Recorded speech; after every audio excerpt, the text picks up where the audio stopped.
అమెరికాతో ఒప్పందం దేశంలో వ్యవసాయానికి మరణ శాసనమని సిపిఐ జాతీయ నాయకులు కె రామకృష్ణ పేర్కొన్నారు. కాకినాడ సూర్యకళ మందిరంలో జరిగిన విలేకరుల సమావేశంలో ఆయన మాట్లాడారు.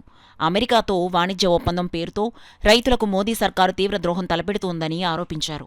జరగనున్న 5 రాష్ట్రాల ఎన్నికలకు సంబంధించి ఢిల్లీలో ఈ నెల 25, 26 తేదీన పార్టీ సమావేశాన్ని ఏర్పాటు చేశామని తెలిపారు. అదేవిధంగా ఉపాధి హామీ పథకాన్ని నిర్వీర్యం చేస్తున్న సంఘటనపై బండపల్లి నుంచి ఉద్యమానికి శ్రీకారం చుడుతున్నామన్నారు. అదేవిధంగా కేంద్ర రాష్ట్ర ప్రభుత్వాలు అనుసరిస్తున్న విధానాలను వ్యతిరేకిస్తూ సిపిఐ ఉద్యమాలను చేపడతామన్నారు. సిపిఐ రాష్ట్ర కార్యదర్శి కామ్రేడ్ జి ఈశ్వరయ్య మాట్లాడుతూ మెడికల్ మాఫియాను అరికట్టాలని డిమాండ్ చేశారు. బోగస్ మెడిసిన్స్ తయారు చేస్తున్న కంపెనీలపై కఠిన చర్యలు తీసుకోవాలని డిమాండ్ చేశారు. ప్రజారోగ్యం ప్రభుత్వ బాధ్యత అన్నారు. సామాన్య ప్రజలకు విద్య, వైద్యం ప్రాణవాయువు లాంటివి అన్నారు. విద్యా, వైద్యం పవిత్రమైనవని వీటిని ప్రభుత్వమే నిర్వహించాలని డిమాండ్ చేశారు. సామాన్య విద్యను, మెడికల్ విద్యను సైతం ఇప్పుడు ప్రైవేటు వాళ్లకు అప్పగిస్తున్నారని మండిపడ్డారు. సమావేశంలో సిపిఐ నాయకులు ముప్పాల నాగేశ్వరరావు, అక్కినేని వనజ, రమణ, మధు తదితరులు పాల్గొన్నారు. లడ్డూలో కల్తీ జరిగిందని, అందులో విపరీతమైనటువంటి పంది కొవ్వు, జంతువుల కొవ్వు కలిసిందని ఒకరంటే, లేదు బాత్రూమ్లు క్లీన్ చేసుకునేటువంటి హార్పిక్ కలిపారని మరొకరంటే, ఇవన్నీ కాదు పూర్తి స్థాయిలో ఈ లడ్డు అనేటువంటి దాన్నే ఆదాయం కోసం కల్తీ చేశారని చెప్పి మరొక వైపున మాట్లాడుతూ ఉన్నాను. ఈ లడ్డు చుట్టూ దాదాపు మన బుడమేరులో వరదలు వచ్చినటువంటి సందర్భం నుంచి ఇది మొదలైంది. అంటే బుడమేరు వరదల నివారణకు సంబంధించినటువంటి చర్యలు తీసుకోవాల్సినటువంటి ప్రభుత్వాలు వాటి వైపున కాకుండా ప్రజల యొక్క మనోభావాలతో ఆడుకోవడానికి కావాల్సినటువంటి ప్రయత్నం ఈరోజు రాష్ట్రంలో కొనసాగుతోంది. నిజంగానే లడ్డూలో కల్తీ జరిగి ఉంటే ప్రభుత్వం అధికారంలో ఉంది, 164 సీట్లు మీ చేతిలో ఉన్నాయి, మొత్తం అన్ని వ్యవస్థలు కూడా మీ చేతిలో కేంద్రీకృతమై ఉన్నాయి.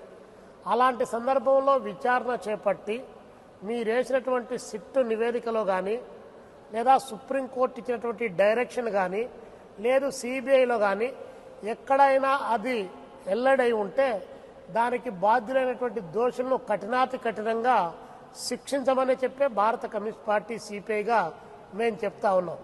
అలాంటిది ఏమీ బయటికి రాకపోతే, ఏ ల్యాబులో కూడా నిర్ధారణ కాకపోతే, నిర్ధారణ అయినటువంటి సైంటిఫికల్గా ల్యాబులో నుండి రానప్పుడు మీరు ఒకవైపున హిందువుల మనోభావాలు దెబ్బతిన్నాయని చెబుతూనే హిందువుల మనోభావాలన్నిటిని కూడా మీరే పాలక వర్గాలుగా దెబ్బతీస్తూ ఉన్నారు.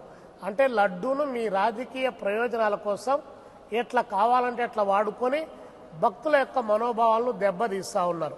దీన్ని భారత కమ్యూనిస్ట్ పార్టీ సిపిఐగా ఏ రాజకీయ పార్టీ ఇలా చేసినా కూడా, అది టీడీపీ కావచ్చు, వైసీపీ కావచ్చు, లేదా జనసేన కావచ్చు, బీజేపీ కావచ్చు, ఎవరు చేసినా కూడా ఇది తప్పేనని చెప్పి భారత కమ్యూనిస్ట్ పార్టీ సిపిఐగా మేము భావిస్తూ ఉన్నాం. కాబట్టి చంద్రబాబు నాయుడు గారు లాంటి ఒక విజనరీగా ఉన్నటువంటి నేత ఇన్ని రకాల అవకాశాలు పెట్టుకొని దానిపైన పూర్తి స్థాయిలో సమాచారాన్ని తీసుకొని శిక్షించకుండా ఆయన ఈ పద్ధతిలో మాట్లాడి, పైగా కూటమి మీటింగులో ఆయన డైరెక్ట్గా ప్రకటిస్తూ ఉన్నారు.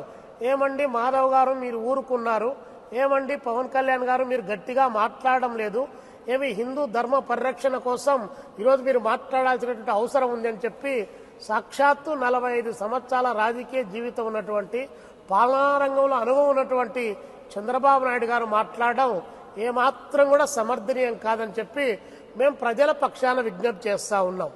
ఈ సమాజం ఐక్యత ఉండాలి, లౌకిక భావాలు ఉండాలి, ఇతర యొక్క మతాల యొక్క ఔన్నత్యాన్ని గౌరవించేటువంటి స్థితిలో ఉండాలి. అట్లా కాకుండా ఇంకొక పద్ధతిలో రాజకీయాల కోసం లడ్డూను తీసుకొని వచ్చి ముందుకు పెట్టడం ఏమాత్రం కూడా కరెక్ట్ కాదనే మేము సిపిఐగా నిన్న జరిగినటువంటి రాష్ట్ర కార్యవర్గంలో కూడా ఆ వైపున చర్చించాం. తర్వాత ఏ జిల్లాలో పని పెట్టాలి, ఏ గ్రామంలో పని పెట్టాలనేది కూడా నేను ఢిల్లీలో కూర్చొని డిసైడ్ చేస్తానంటావు. కాబట్టి అంటే ఫెడరల్ రాజ్యాంగానికి తూట్లు పడిచే పద్ధతుల్లో, రాష్ట్రానికి భారాలు మోపే పద్ధతుల్లో ఇవాళ మొత్తం దేశాన్నంతా కూడా అతలాకుతలం చేస్తూ ఉంది నరేంద్ర మోడీ ప్రభుత్వము. దీనికి వ్యతిరేకంగా పెద్ద ఎత్తున రేపు చేయాలని చేస్తా ఉన్నాం. పైగా ఇవాళ ప్రభుత్వం వాళ్ళు అనుసరిస్తున్న విధానాలు కూడా టోటల్గా ప్రైవేటైజేషన్ వైపు పోతూ ఉన్నారు. టోటల్గా ఇంక్లూడింగ్ విశాఖ స్టీల్ ప్లాంట్లో లాభాలు వచ్చినాయని చంద్రబాబు గారు చెప్తా ఉన్నారు. నేను అడుగుతా ఉన్నా సూటిగా, మరి లాభాలు వచ్చినాయి కదా నడపండి, ఇప్పుడైనా మీ అజెండా మార్చారా? సెంట్రల్ గవర్నమెంట్ ఏమి అజెండా మార్చలే. ప్రైవేటైజేషన్ అజెండా దాన్ని అట్లే దాన్ని నెత్తి మీద కత్తి పెట్టి మీరు కొనసాగిస్తూ ఉన్నారు. అదేవిధంగా దాన్ని అనుసరించి ఇక్కడ చంద్రబాబు నాయుడు గారు కూడా మెడికల్ కాలేజీలన్నీ కూడా ప్రైవేట్కి అప్పచెప్తా ఉన్నావు. P3 PPP అంటావు, మళ్ళీ P4 అంటావు, అన్ని P చుట్టే చెప్తా ఉన్నావు. ఇది కనీస ఇంగిత జ్ఞానం ఉన్న వాళ్ళైనా ఆలోచించగలరు. దీనికి ఏం పెద్ద కష్టంలే. అసలు మెడికల్ కాలేజీలకి పర్మిషను గవర్నమెంట్కే తెచ్చా, దానికి ల్యాండు గవర్నమెంటే ఇచ్చింది, బిల్డింగ్లు కూడా గవర్నమెంటే కట్టింది. మరి తర్వాత 2 ఏళ్ల పాటు వాళ్ళకి జీతాలు కూడా గవర్నమెంటే ఇస్తుందంట. కానీ మేనేజ్మెంట్ మాత్రం వేరే వాడిని తెచ్చి కూర్చోబెట్టి రే నువ్వు దోచుకో, వసూలు చేసుకో. ఇలాంటి విధానం అంటే ఇంత ఓపెన్గా, అంటే గతంలో కూడా ప్రైవేటైజేషన్ ఉంది, ఆదాయం వచ్చే వాళ్ళు ఉన్నారు, లేదా సొంతంగా మెడికల్ కాలేజ్ పెట్టుకున్న వాళ్ళు ఉన్నారు.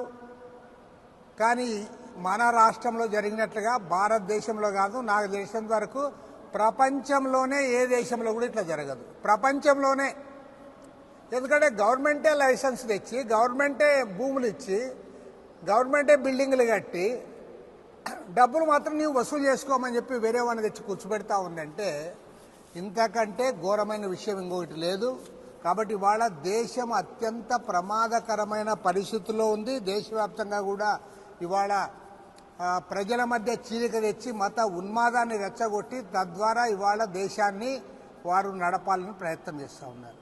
కాబట్టి వీటన్నిటిపైన కూడా చర్చించి రేపు 5 రాష్ట్రాల్లో అసెంబ్లీ ఎన్నికలు కూడా జరుగుతూ ఉన్నాయి. కేరళ, తమిళనాడు, అదేవిధంగా వెస్ట్ బెంగాల్, అస్సాం, పాండిచ్చేరి ఈ రాష్ట్రాల్లో అసెంబ్లీ ఎన్నికలు కూడా జరుగుతూ ఉన్నాయి. వీటిపైన కూడా మా పార్టీ వైఖరిని కూడా నిర్ణయించుకోవడానికి ఢిల్లీలో ఈ నెల 25, 26 తేదీల్లో అక్కడ జాతీయ కార్యవర్గము అదేవిధంగా కార్యదర్శి